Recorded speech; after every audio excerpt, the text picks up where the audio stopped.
innaka antal alimul hakim. Wala haula wala quwwata illa billahil aliyil azim. Hadratul muhtaramin, para alim, para ulama, para asatid, mustami'in wal mustami'at di Masjid Agung Sunan Ampel yang dimuliakan oleh Allah Subhanahu wa taala. Mengawali pertemuan kita pada malam hari ini, mari kita bersama membacakan suratul Fatihah, di mana pahalanya kita hadiahkan pada baginda Rasulullah Muhammad sallallahu alaihi wasallam, ashabihi, azwajihi wa dzurriyyatihi. Kemudian dihadiahkan juga kepada Mbak Sunan Ampel, Rahmatullah Sunan Ampel, Surabaya, kemudian pada keluarga kita yang telah mendahului. Mudah-mudahan segala amalnya diterima oleh Allah Subhanahu wa taala dan segala dosanya diampuni. Amin Allahumma amin. Dan mudah-mudahan yang hadir pada malam hari ini diberikan panjang umur, diberikan kesehatan, sehingga kita bisa beribadah dengan lebih maksimal kembali. Ala hadhihi niyyah wa ala kulli niyatin shalihah wa ala ma nawaw salafun shalih. Al-Fatihah.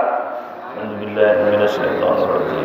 Bismillahirrahmanirrahim. Alhamdulillahi rabbil alamin arrahmanir rahim maliki yaumiddin. Iyyaka na'budu wa iyyaka nasta'in. Ihdinas siratal mustaqim. Shiratal ladzina an'amta 'alaihim ghairil maghdubi 'alaihim waladdallin. Bismillahirrahmanirrahim. Babun fil muhafadzati 'alal a'mali. Babun utawi iki kubab fil muhafadzati ing dalem ngreksa, ay al istiqomati, istiqomah 'alal a'mali ing atase pira-pira kelakuan. Bab ini akan menerangkan kita dianjurkan untuk beristiqomah di dalam amal-amal kita, karena di dalam istiqomah ini, hadirin wa hadirat, mustamin muslimat, sangat besar fadilahnya, sangat besar keutamaannya. Hingga di antara fadilah daripada istiqomah, ketika kita sudah istiqomah atau mengistiqomah menekuni suatu ibadah, kemudian ternyata kok udzur, maka saat udzur itu akan diberikan pahala seperti kita melakukan ibadah itu sendiri. Qala Allah Ta'ala, ngandika Allah Ta'ala fi kitabihil karim, a'udzu billahi minasyaitonir rajim, bismillahirrahmanirrahim. Alam ya'ni lilladzina amanu an takhsha qulubuhum li dzikrillah,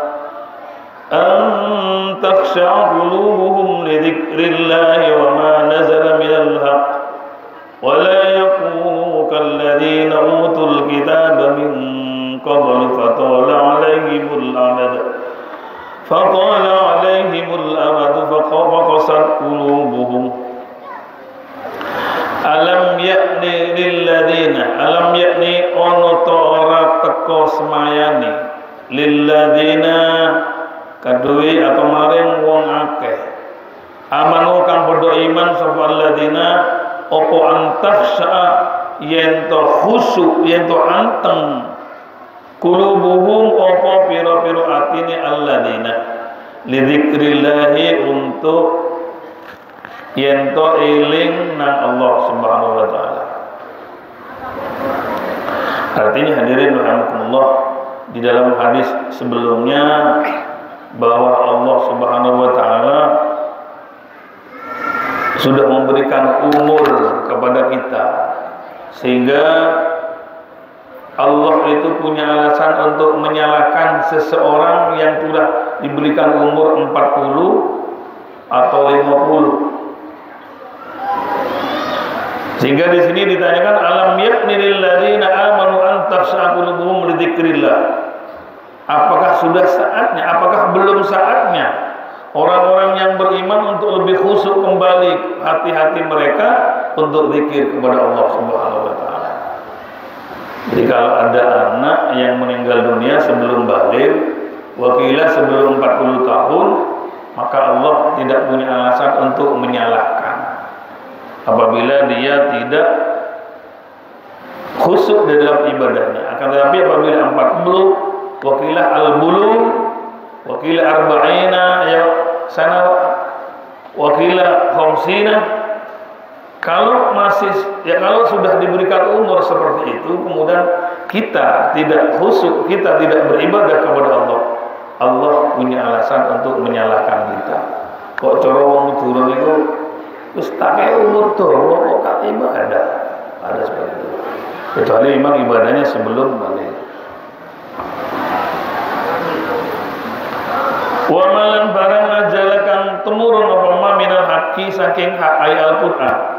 Wala yakunulan ojo ono sapa sira kabeh kalladina kaya wong akeh utul kitab kang den paringi sapa alladzina alkitab ing kitab. Min qabli ilmu sadurunge sira Muhammad, ilmu sadurunge Nabi Muhammad.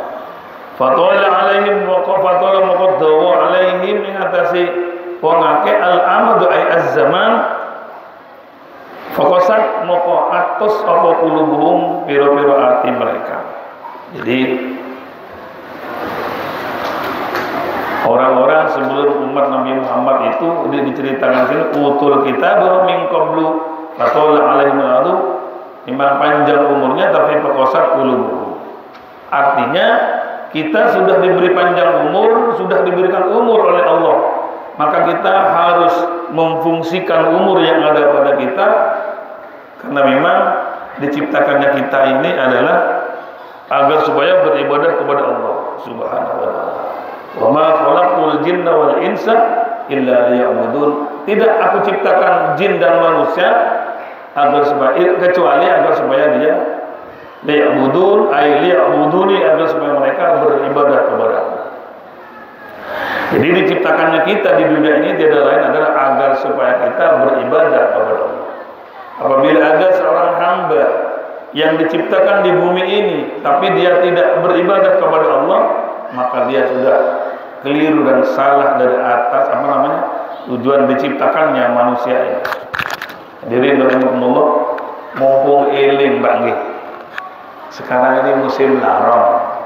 Sedikit saya nyentil masalah larong. Larong ini hukumnya suci karena maladama lahu sa'ilun, karena di tubuhnya larong ini tidak ada darah yang mengalir. Kalau larong ini hidup ada di bakian sampai bawa sholat, sah sholatnya. Tapi ketika larong ini mati, ketindus, kemudian ini ikut di tubuh atau di baju dibawa dalam sholat, maka hukum sholatnya tidak sah, batal. Karena kalau sudah mati yang namanya larong ini namanya mayitah, bangkai. Panjenengan sujud mengenai atau lututnya atau wajah kita mengenai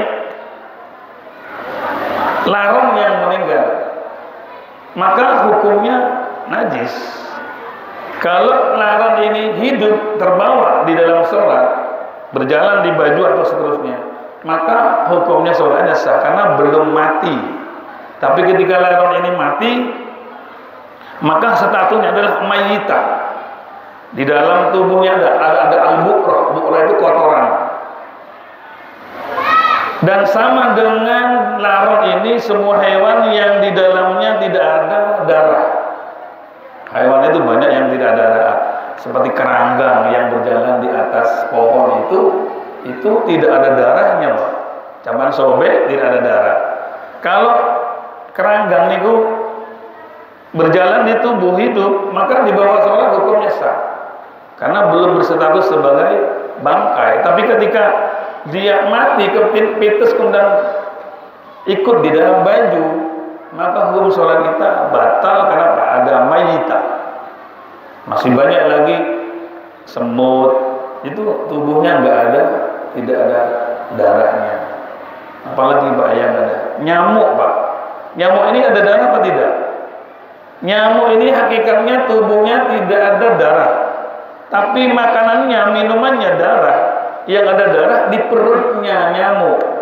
Di tubuhnya tidak ada aliran darah di tubuhnya nyamuk.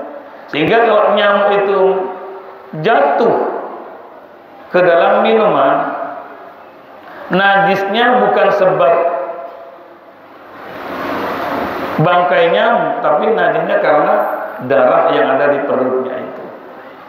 Kalau nyamuk itu hidup mancing di tubuh kita, maka hukumnya, karena memang kalau memang nyamuknya tidak ada darahnya, belum kenyang istilahnya, maka kalau dalam keadaan hidup itu masih boleh arti sah di dalam sholat. Tapi kalau sudah nyamuknya mati terbawa di dalam sholat, maka hukumnya kita membawa bangkai di dalam sholat. Maka kalau ada larang yang masuk semua, ini jangan dipites, jangan ditindes. Kalau mati maka baju kita najis. Ini banyak ini. Jadi kalau dia kena tindes pas mati terbawa di dalam sholat, sarung atau ruku mukena, maka hukumnya najis. Kenapa status menjadi bangkai? Udah, ini selentingan aja karena mumpung ingat. Dan sama dengan laron, artinya hewan-hewan yang tidak ada darahnya, artinya tidak dialiri darah. Umpama jatuh kepada minuman kita di rumah, walaupun bangkai itu mati, itu masih sah dan masih tidak najis, asalkan bukan nyamuk yang kenyang itu yang jatuh ke minuman. Jadi biasanya semut gula, itu namanya jatuh ke dalam minuman, maka walaupun dia mati di dalam, maka masih. Tapi di dalam sholat tidak ada toleransi karena statusnya adalah bangkai. Sama dengan lalat itu kalau jatuh ke dalam minuman, angger panjenengan, asalkan panjenengan tidak cici, jatuh ke dalam minuman kopi atau es, maka kata Nabi, cemplung nu pisan angkatan, maka itu bisa diminum lagi. Pokoknya panjenengan tidak cici. Kenapa? Karena di sayap lalat itu kata Nabi, salah satu di antara sayapnya mengandung penyakit, tapi sebelahnya mesti ada obatnya. Jadi kalau cemplung lu bisa undang buang, asalkan tidak berubah minuman itu. Kalau berubah menjadi basin atau menjadi itu sudah urusan lain. Itu diantaranya mumpung ingat, karena ini banyak larang. Kalau larangnya nanti kena injek mati kena kaki, maka kaki panjenengan harus cuci ke jeding, karena itu bangkai. Ini kadang-kadang sepilih, kecuali limusaqqatil ihtirazi, karena sulit untuk diawasi, untuk dihindari, maka kembali ke makfu Bapak Ibu. Jadi kalau makfu itu sebetulnya tetap najis tapi diampuni. Kalau termasuk li umumil balwa atau limusaqqatil ihtiraz, maka masih diampuni walaupun najis. Tapi di sana masih ada beberapa syarat, diantaranya harus tidak terkena ajnabi seperti air, keringat kita mengenai itu, maka kemakfuannya sudah tidak berlaku kembali. Dilanjutkan aja sampai nanti kalau ada larang yang masuk ke dalam tubuh kita, dalam bagian baju kita, maka jangan sampai ketindes mati di dalam pakaian kita, apalagi terbawa dalam saku. Dah kembali kepada kitab kembali. Boleh disingkirkan tapi jangan sampai mati ketindes oleh kita.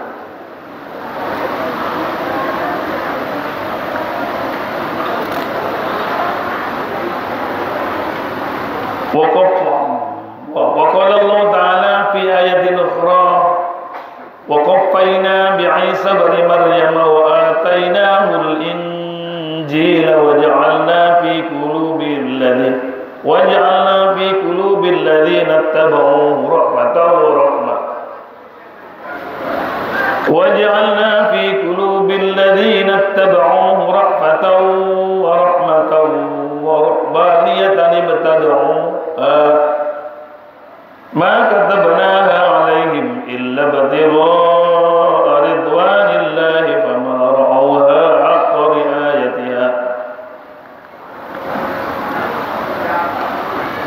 Wa qaffayna lan nyusulaken sapa ingsun Allah bi Isa kelawan Nabi Isa ibni Maryam kang dadi anak lanangi Nyai Maryam. Jadi Nabi Isa ini adalah bukan anak Allah. Maryam bukan istri Allah. Bukan Tuhan bunda, bukan Tuhan ibu. Karena memang hadirin rahimakumullah, Nabi Isa ini diciptakan tanpa ayah, tanpa penetrasi pada umumnya. Tapi Nabi Isa ini ketika ibu bunda Maryam sudah dewasa, maka oleh Allah Subhanahu wa taala menyuruh malaikat Jibril untuk meniup, ada yang mengatakan ditiup sakunya, ada yang meniup di sini nyapa di lengan bajunya, atau ada yang mengatakan ditiup oleh malaikat Jibril sakunya dari Bunda Maryam. Ternyata Bunda Maryam hamil. Setelah hamil lahirlah seorang laki-laki yang namanya Nabi Isa. Sehingga persepsi orang-orang yang tidak tahu yang sebenarnya cerita daripada hamilnya Ibu Maryam itu dikira dia adalah beliau dianggap istri Tuhan katanya. Sehingga ada Trinitas, ada Tuhan Bapa, Tuhan Anak, Tuhan Ibu menurut versi mereka. Wa atainahul injila wa atainal maring supaya ingsun Allah hu ing Isa al injila ing kitab Injil. Injil yang Islami. Injil yang Islami ini adalah Islam isinya sama-sama mentauhidkan Allah bahwa tiada Tuhan tetap selain Allah, tetap ada satu Tuhan itu. Akan tetapi setelah Injil ini diterjemah oleh 3 orang, ada namanya Matius atau Matta, ada Yohanes atau di istilahnya Yohana.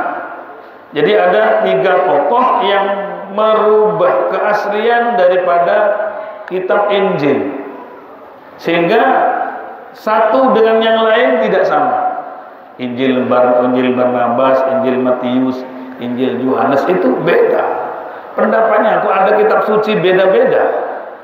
Kalau di dalam Islam bahwa Al-Quranul Karim banyak yang mentafsiri, beberapa kitab tafsir yang tidak kecil, bahkan jumlahnya bisa sekian puluh jilid, dengan tafsir yang lain itu tidak ada beda Bapak Ibu. Tapi di dalam Kristen beda, sehingga bingung orangnya. Ini kok beda sih? Kok beda ini? Maka karena memang mereka itu memang tidak atau minus daripada ilmu, maka mereka percaya saja. Bapak Ibu, sebentar lagi ada bola dunia yang ada di Qatar. Di Qatar itu menyempatkan fasilitas bola dunia dengan dakwah. Ada link, bila diklik akan menjelaskan tentang Islam.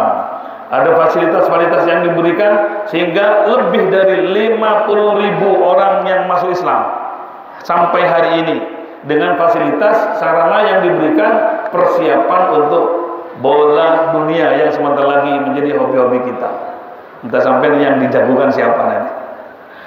Tapi dengan fasilitas itu Qatar itu tidak hanya sepak bola semata, akan tapi mencoba untuk mewarnai dunia. Di hotel-hotel ada fasilitas tentang keislaman, link-link tentang bertanya tentang Islam.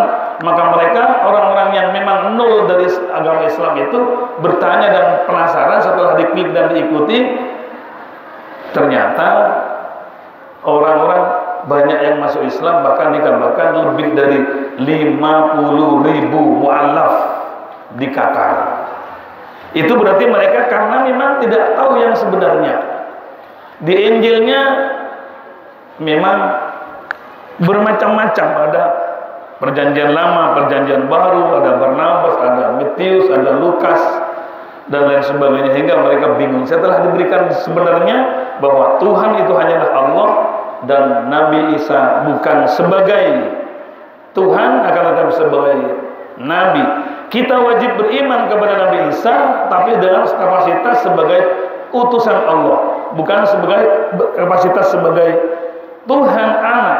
Kita wajib iman kepada Nabi Isa. Bahkan apabila kita tidak iman kepada Nabi Isa, maka kita dianggap murtad, karena beliau adalah satu di antara Rasul yang telah diutus oleh Allah, tapi percaya kepada Nabi Isa bukan sebagai Tuhan, akan tetapi sebagai Rasul dari Allah Subhanahu wa Ta'ala. Wa ruhbaniyatan ibtada'uha. Ruhbaniyah ini ada yang mengartikan biara, biarawati, biarawan, dan ada yang mengartikan pastur. Pastur itu Bapak Ibu selama hidupnya adalah untuk menghamba kepada Tuhannya. Dia bilang untuk menghamba kepada Allah, kata dia. Sehingga dia karena menghormati Tuhannya tidak nikah selamanya sampai meninggal dunia, menghambakan dirinya kepada Tuhannya, yaitu adalah Allah. Ada pastor, ada biarawati. Biarawati pun sebagai suster, kata kalau di dalam film-film itu, di dalam gereja itu namanya suster. Suster itu adalah biarawati, enggak nikah Bapak Ibu. Oleh Nabi dalam bab-bab sebelumnya enggak boleh.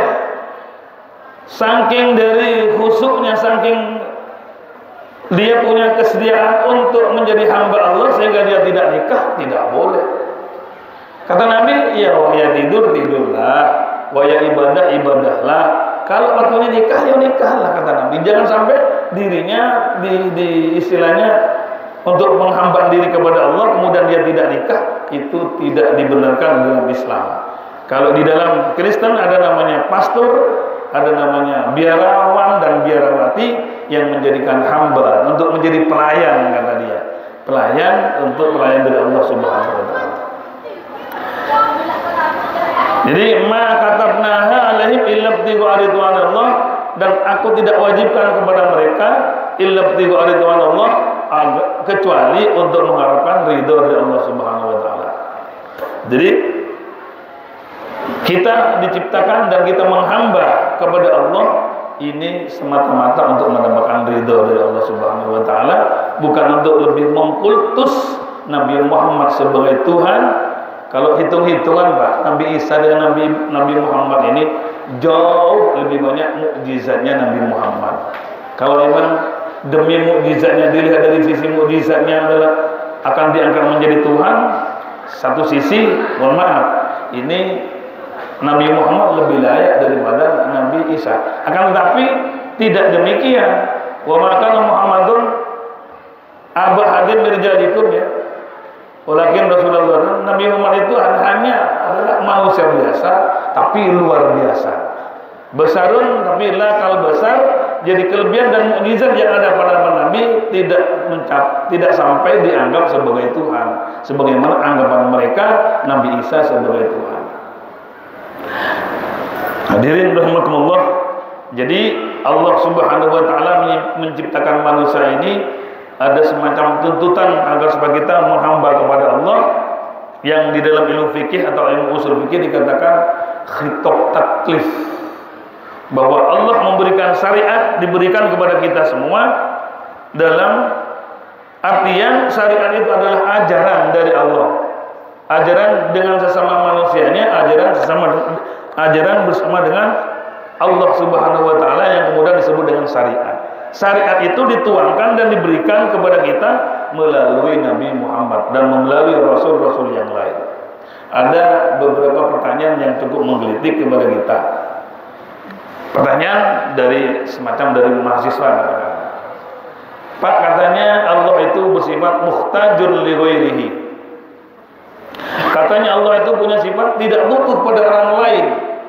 Tapi kenapa Nabi Muhammad mengutus Rasul? Tapi kenapa Nabi Muhammad mengutus malaikat-malaikat yang punya tugas masing-masing? Apakah itu Allah butuh kepada makhluknya?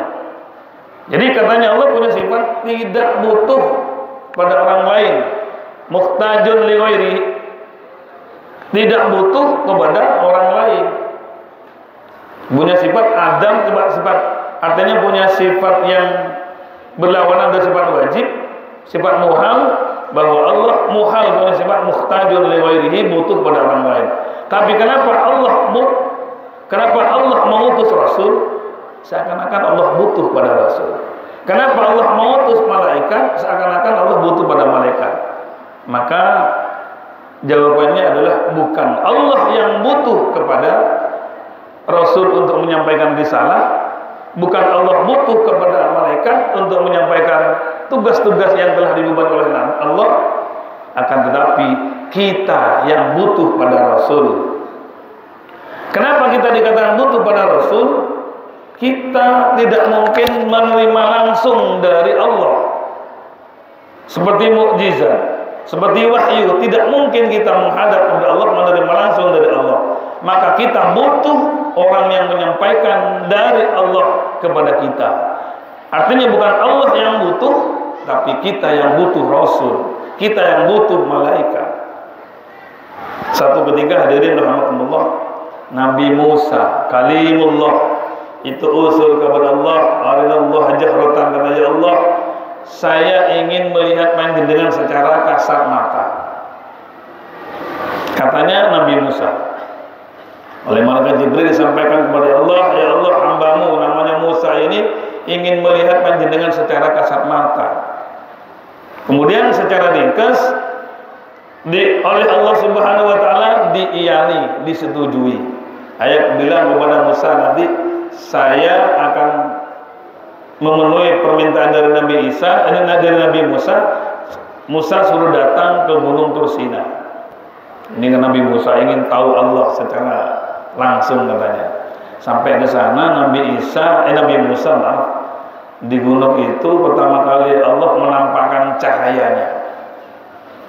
Setelah cahayanya ditampakkan, ujung dari sinar Allah menyentuh gunung Tursina, maka gunungnya meledak, tidak mampu untuk menampakkan, apalagi zatnya Allah yang tidak mungkin kita terima, tidak mungkin bisa menerima, tidak mungkin kuat menerima bumi ini, dunia dan seisinya tidak mungkin kuat untuk menerima at-tajalli Tuhan secara tampak, tidak mungkin. Sinarnya aja Nabi Musa kemudian setelah ujungnya menyentuh terhadap gunung, maka gunung itu pecah, meledak, Nabi Musa hilang. Di mana Nabi Isa? Kan ketemu Nabi Musa. Nabi Musa nya hilang. Semaput. Setelah Nabi Musa sadar dari semaputnya, dia menyatakan, udah nggak mampu. Jadi dia menyatakan bahwa Allah tidak mungkin bisa wujud, artinya bisa at-tajalli nampak di bumi ini, sinarnya saja maka bikin gunung baju meledak. Dalam artian dengan demikian berarti Allah tidak butuh terhadap Rasul sekalipun. Yang butuh adalah kita untuk menerima ajaran atau syariat yang diberikan oleh Allah, yaitu adalah melalui Nabi Muhammad SAW. Nabi Muhammad saja Bapak Ibu ketika menerima wahyu beda-beda kan, kadang-kadang menggigil, kadang-kadang gemetar. Itu pengaruh daripada wahyu itu. Padahal wahyu itu tidak bersuara, tidak berhuruf, tidak ada fasilitas seperti media-media di dunia ini. Maka semacam sinyal lah ya. Nabi bisa kedinginan, kadang menggigil gitu. Itu satu ayat dengan yang lain beda diterimanya, apalagi kita yang seperti ini akan menerima wahyu. Nabi Muhammad sudah dibekali oleh Allah, kadang-kadang masih gemetar, masih kedinginan, menggigil kadang-kadang. Jadi hadirin rahimakumullah, bahwa di dalam bab ini kita diajarkan oleh Nabi, di dalam kitab ini dianjurkan dan diajarkan bahwa kita harus beristiqomah. Jadi al-muhafadzatu 'alal amali, menjaga dan melindungi dan istiqomah terhadap amal yang mesti kita lakukan. Jangan seperti bab-bab sebelumnya. Jadi sekarang 10 juz, 10 hari masih 10 juz, satu duduk 10 juz, tapi kemudian menjadi 5, kemudian menjadi 3, menjadi satu, yang pada akhirnya tidak membaca Al-Quran sama sekali. Diharapkan tidak demikian, tapi kita, Nabi menyatakan seperti pernah dialami oleh sahabat yang menyatakan, saya tidak tidur semalaman. Dia bilang, saya puasa seharian, saya tidak nikah, katanya. Kata Nabi, ya kalau sampai ngantuk sempoyongan, ya sudah pulang aja tidur. Nanti setelah tidur sehat, ibadah lagi. Jangan dipaksakan saat ngantuk sampai beribadah. Sebab kata Nabi, apabila ngantuk dipaksakan beribadah, yang keluar doa-doa dan bacaannya menjadi keliru. Yang asalnya bermakna istighfar akan menjadi berubah makna yang lain. Jadi ya istilahnya al-iktisab fil taati, sedang-sedang dalam taat kepada Allah. Kalau yang ngantuk istighfar, kalau sudah ya bangun tidur ya beribadahlah. Jadi jangan memaksakan diri, tidak tidur semalaman. Bahkan di sana ada sahabat yang sampai tidak nikah karena untuk beribadah kepada Allah. Oleh Nabi disalahkan, tidak demikian. Ibadah di dalam Islam tidak demikian. Ya supaya nikah ya nikah. Jangan sampai tidak nikah karena beribadah kepada Allah. Tidak dibenarkan dalam Islam.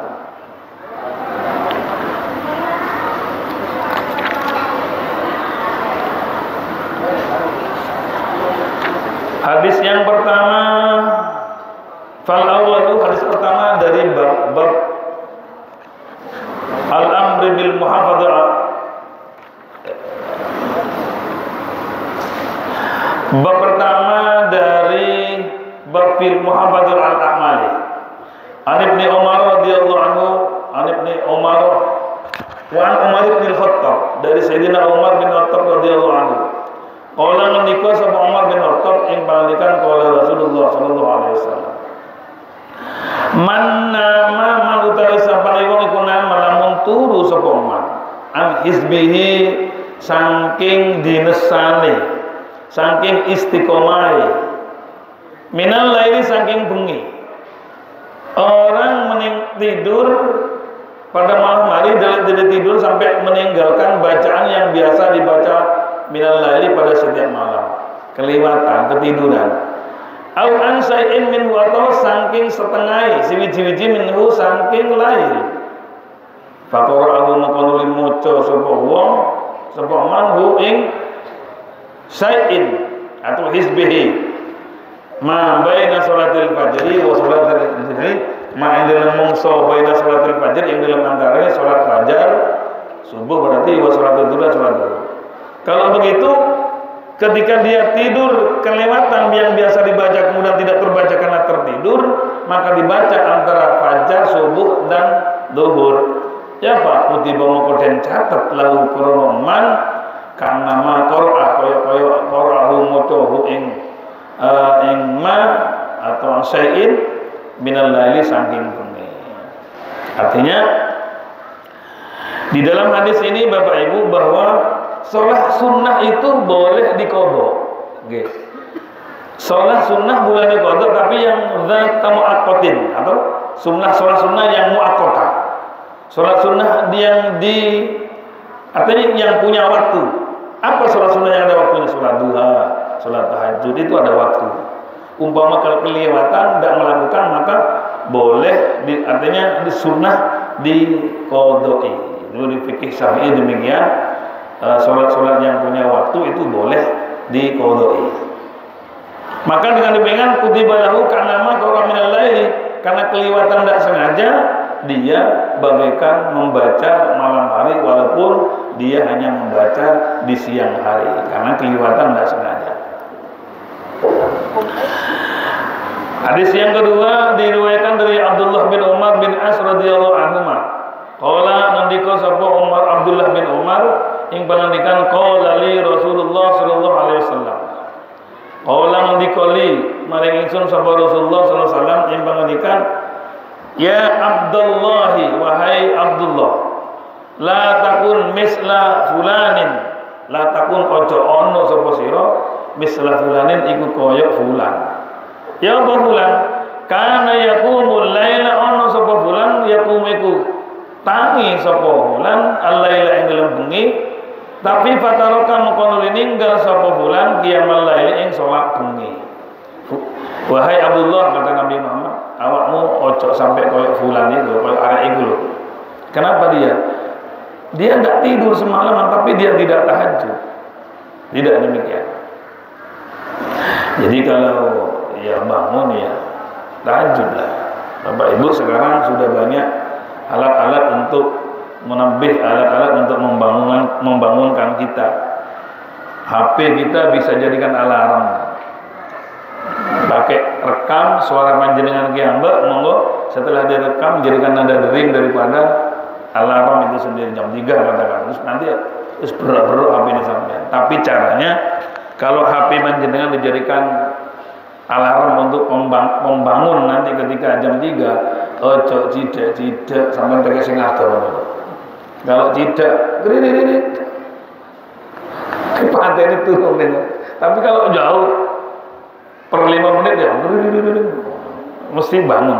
Tapi kalau HP-nya sebagai alarm itu ada di dekatnya, begitu dia nyala awalnya sudah ngantuk, dicari itu dimatikan tidur lagi, akhirnya saat subuhnya hilang, bukan hanya tahajudnya. Biasanya saya itu agak jauh, jadi nanti ada aras-arasan itu orang mau dia akhirnya terpaksa bangun. Kalau sudah bangun ngantuknya hilang, mesti kejadian gitu. Artinya Bapak Ibu, di sini hadis ini menunjukkan bahwa tahajud atau sholat malam sangat dianjurkan oleh Nabi. Kata Nabi, Abdullah, awakmu ojo kaya arek iku yo. Kenapa Rasul? Dia bangun malam, tapi dia tidak mau sholat malam. Bapak Ibu sedikit mengenang kembali. Nabi Muhammad diangkat menjadi Rasul itu belum sholat 5 waktu. Sampai diingat kembali. Nabi Muhammad diangkat menjadi Rasul dan peristiwa Isra Mi'raj masih 8 tahun berikutnya, kurang lebih 8 sampai 9 tahun. Diangkat menjadi Rasul dan peristiwa Isra Mi'raj itu ada rentang waktu 8 kurang lebih 8 sampai 9 tahun. Berarti Nabi selama 8 tahun atau 9 tahun tidak sholat 5 waktu. Kayak sampai ngiling-ngiling. Kapan sholat 5 waktu diwajibkan? Sepulang Nabi dari Isra Mi'raj menyebarkan kepada sahabat. Nabi Muhammad memulai dengan sholat subuhnya, tapi mereka sahabat diajak sholat waktu duhur. Kapan itu? Setelah Isra Mi'raj. Enggak kan? Nabi turun Isra Mi'raj dapat perintah sholat. Berarti sebelum Isra Mi'raj Nabi Muhammad mulai diangkat jadi Rasul tidak sholat 5 waktu. Duhur nggak ada, asar nggak ada. Karena memang diperintahnya sejak turunnya Nabi Muhammad dari Isra Mi'raj. Terus apa yang menjadi sholat? Kewajiban sholat apa Nabi Muhammad setelah diangkat menjadi Rasul sampai peristiwa Isra Mi'raj? Di dalam kitab Fathul Mu'in dinyatakan bahwa sholat Nabi setelah diangkat menjadi Rasul sampai diturunkan dan diperintahkannya sholat 5 waktu, sholatnya adalah sholat malam. Fatahajjat bihi nafilatan laka dan seterusnya. Itu berarti Nabi Muhammad setelah diangkat menjadi Rasul tidak serta-merta sholat 5 waktu, belum ada perintah. Maka perintahnya sholat 5 waktu itu setelah pulangnya beliau Rasulullah dari peristiwa Isra Mi'raj. Baru sholat 5 waktu, sebelumnya tidak ada sholat. Persepsi kita seakan-akan ketika Nabi diangkat menjadi Rasul, sholat 5 waktu sudah diwajibkan. Tidak, karena belum ada Isra Mi'raj. Kapan Isra Mi'raj itu terjadi? Ketika Nabi Muhammad ditinggal oleh istri tercinta Sayyidatina Khadijah dan ditinggal oleh Abu Thalib dalam 1 bulan. Nabi ditinggal oleh Sayyidatina Khadijah tercinta, yang ternyata Khadijah itu adalah sebagai tameng dari orang kafir.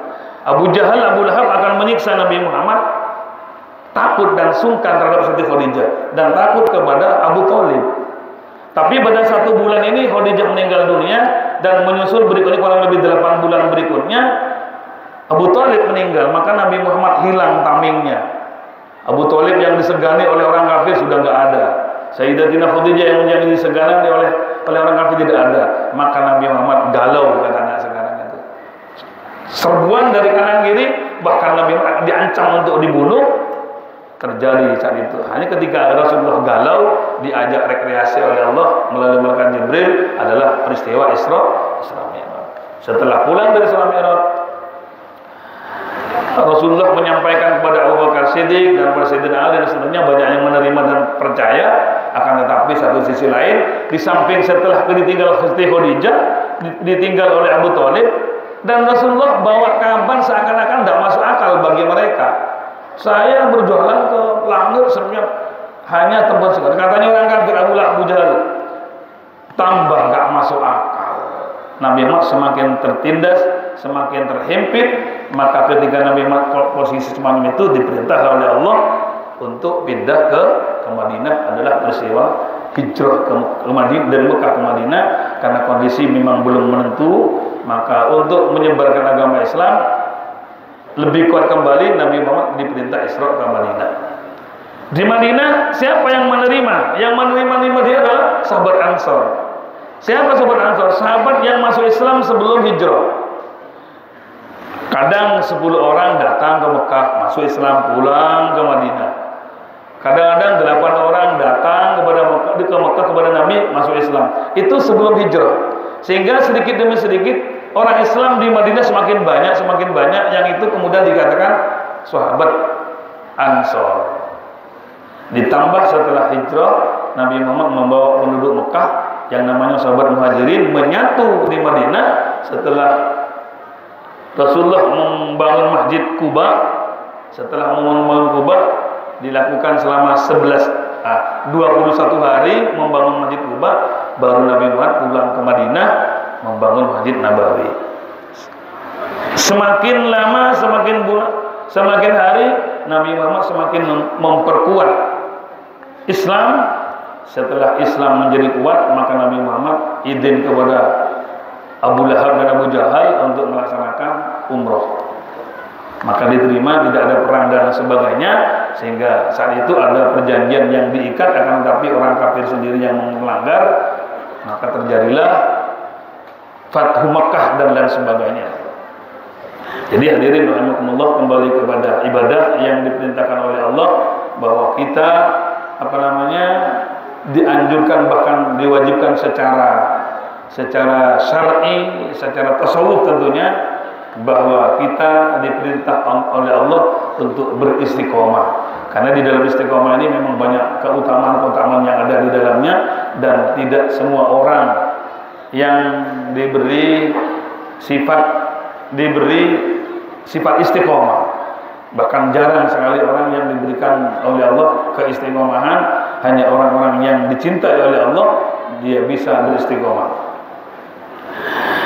Hadis yang ketiga, an Aisyah radhiyallahu anha, diriwayatkan saking Aisyah radhiyallahu anha, qalat ngendika sapa Aisyah ing pangandikan, kana Rasulullah ono sapa Rasulullah, idza fatatkus salatu minal laili min waja'in aw ghairihi. Idza fatat tekalane potku ing nabi apa salatu salat minal laili saking bengi, min waj'in krana loro sakit kepala, aw ghairi utawa selain waj'in. Nabi tidak sholat pada malam hari, tapi beliau disebabkan karena sakit. Awalnya atau sebab lainnya, ya apa? Maka sholat sebab Nabi minan nahari saking siang, awan sinta asal rakaatan dengan 12 rakaat. Ini fil hadis istihbabud dawami ala ma'tadahul mar'u. Hadis ini menjelaskan bahwa disunahkannya ad-dawam, ngelanggengi ala ma'tadahul mar'u, atas satu yang menjadi kebiasaan dari seorang, min ghairi tafritin, dengan tanpa sembrono. Wa yastabitu minhu karahatu qat'il ibadati illam takun wajibatan. Jadi kalau Nabi dikarenakan sakit kemudian beliau tidak sholat karena sakit, maka Nabi mengkodoknya atau menggantinya di siang hari. Ini dalilun bahwa di dalam sholat sunnah pun ada, asalkan sholat yang mu'akkatah data waktin, maka disunnahkan masih untuk mengkodok. Dan Bapak Ibu yang dimuliakan oleh Allah, bahwa sholat sunnah itu yang satu sisi di dalam fikih tidak disunnahkan secara mutlak, seperti sholat duha berjamaah, sholat tahajud berjamaah. Itu kan sholat duha memang tidak disyariatkan berjamaah. Sholat malam pun tidak disunahkan berjamaah. Akan tetapi apabila lit-ta'lim, untuk ngajari agar supaya mereka bisa melakukan sholat duha atau sholat tahajud, maka di pondok-pondok dilakukan sholat duha berjamaah. Maka di pondok-pondok dilakukan sholat tahajud berjamaah, dalam artian agar supaya mereka sholatnya bisa sholat berjamaah, artinya bersamaan. Sekalipun hakikatnya sholat tahajud dan sholat duha itu tidak disunahkan untuk berjamaah, akan tapi karena lit-ta'lim, untuk mengajari anak-anak, murid-murid, santri-santri, maka diperkenankan untuk melakukan sholat bukan berjamaahnya yang dipamrih, tapi kebersamaan bisa melakukan sholat tahajud, sholat duha, dan sholat-sholat yang lain. Itu yang diperlukan, tujuan maksudul a'dhamnya. Kalau sholat tarawih memang disunahkan. Jadi Bapak Ibu yang dimuliakan oleh Allah Subhanahu wa taala, jadi Nabi Muhammad apabila ketinggalan sholat yang biasa dilakukan malam hari, maka Nabi menggantinya dilakukan pada siang hari, tapi bukan sholat tahajud 12 atau witir 11, tapi Nabi Muhammad sinta asrata rakaatan, melakukan dengan jumlah 12 rakaat.